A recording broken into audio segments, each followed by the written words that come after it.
Good evening and welcome to the evening news on Osbc television. My name is Motunrayo Ayegbayo.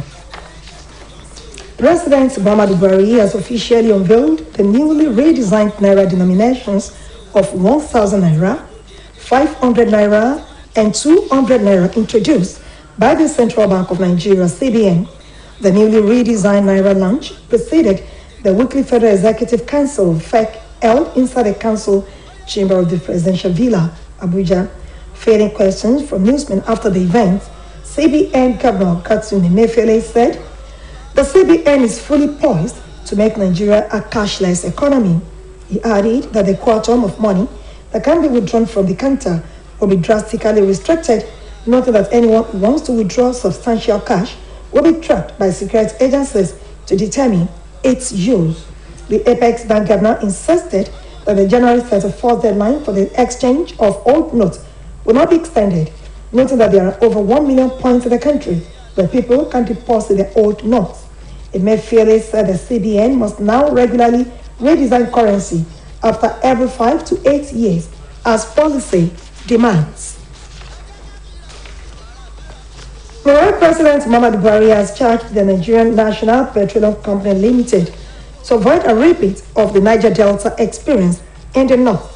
He gave the admonition during the inauguration of the Komani Integrated Development Project in Barambu, a community between Bauchi and Gombe states, making it the first oil production venture in the north. The president told the NNPCL and other stakeholders to learn from the nation's experience with oil production in the Niger Delta. He said despite the diminishing interest towards fossil fuels globally, Nigeria has managed to attract over $3 billion worth of investment in the project. The president listed the pitfalls to include, among others, environmental degradation, communal crisis, and youth restiveness. He said they must not allow the circumstances that created unpleasant experiences in the country's oil production activities, urging stakeholders in the multi-dollar business to follow the path of harmonious relations with local communities.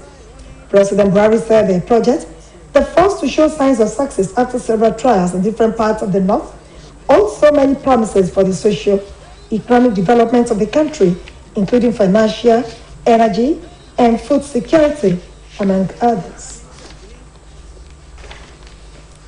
The federal government has raised the alarm over what it called an increasing resort to fake news and disinformation by a section of the media, warning that this portends a serious threat to the success of the 2023 general elections.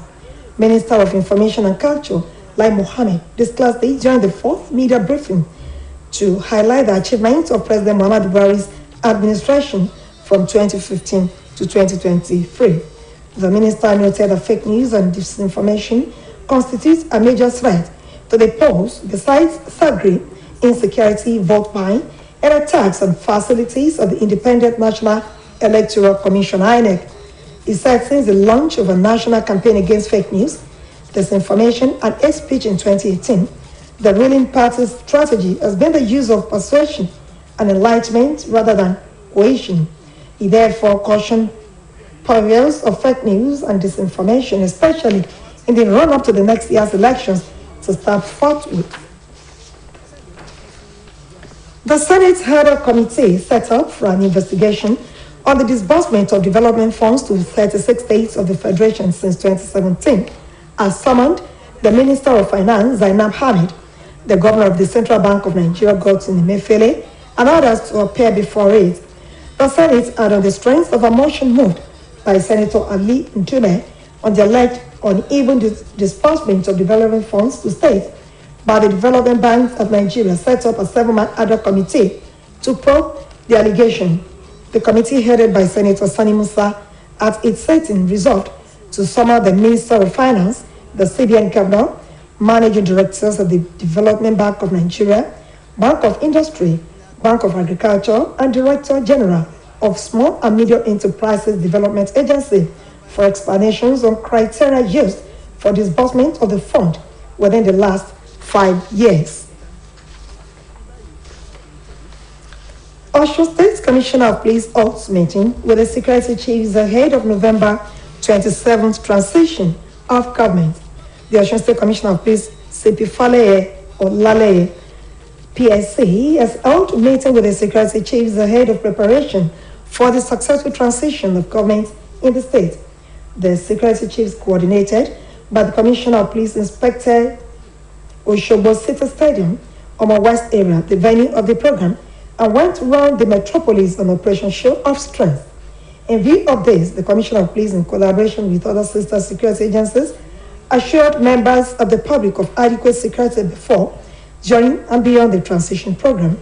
The CP equally enjoyed parents and guidance to warn their wards to take care of anything that will cause breach of peace, as anyone caught will face the full wrath of the law.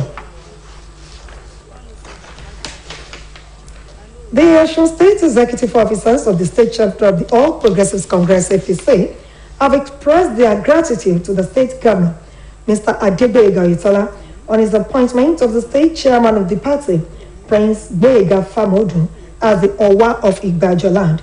It will be recalled that the Governor or Oyetola-led administration announced the appointment of the former State Chairman of the party in Osogbo. The State Deputy Chairman of the party, Soko Tajulawal, said the appointment of the former chairman of the party as the Owa of Igbajo land by Governor Oyetola is a square peg in a square hole.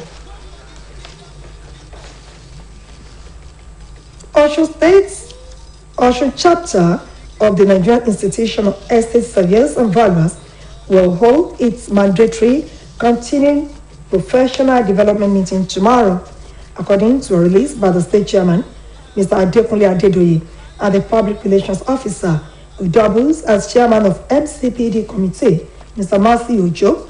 The MCPD is aimed at gaining best professional knowledge, upgrading, and other opportunities. Professor Seyi Adegoke of Department of Estate Management and Evaluation, Obafemi Awolowo University, Ile-Ife, will be delivering lecture on the MCPD theme, valuation and sale of distressed property in Nigeria. The death as a court of Mrs. Olufunke Abebi Tinubu, matriarch of the Olabisi Tinubu family of Iresi in Boluwadro local government area of the state. She passed on at the age of 84. Late Mrs. Tinubu was a school teacher and church worker who devoted quality time in the service of God and humanity in the Nigerian Baptist Church. She is survived by children, among whom are Mrs. Adiola Shitu Alamu, Mr. Adidamola Tinubu, Mrs. Adetayo Jayesemi, Mrs. Adewuni Alamina, and many grandchildren. Now to sports. Chairman of the Interim Management Committee of the Nigeria Professional Football League, Benga Elegbeleye, has assured that the new NPFL season will start before the end of the year. The Nigerian top flight has been on break since July, with the INC inaugurated by the Sports Ministry to replace the league management company in October. The INC boss gave the hint to journalists in Abuja, and a follow check with close sources to Elegbeleye confirmed that the commencement of a new NPFL season is in the pipeline. The INC and representatives of 20 NPFL clubs met in Abuja, where Elegbeleye revealed that the commencement date for this season's elite league will be made known after approval from the Nigeria Football Federation. While the INC has been urging clubs to complete their club licensing with the deadline already over, the level of compliance remains to be seen, with reports that the new NPFL season will be played in an abridged format. And coming from the foreign scene, China's COVID-19 cases are surging towards record highs, signaling more pain for the world's second largest economy as hopes fade for a quick exit from Beijing's draconian zero-COVID policies. The National Health Commission reported 29,157 infections nationwide for the previous day, close to April's peak. China's daily case load peaked at 29,411 on April 13, when Shanghai was several weeks into a punishing lockdown that prompted food shortages and rare displays of social unrest. The rising cases came as a video circulating on social media appeared to show fresh work unrest as a massive manufacturing facility in the industrial city of Zhengzhou. It was reported that people were seen smashing surveillance cameras and windows, pulling down barriers and arguing with Amzat's Twitter officials were chanting for the pay.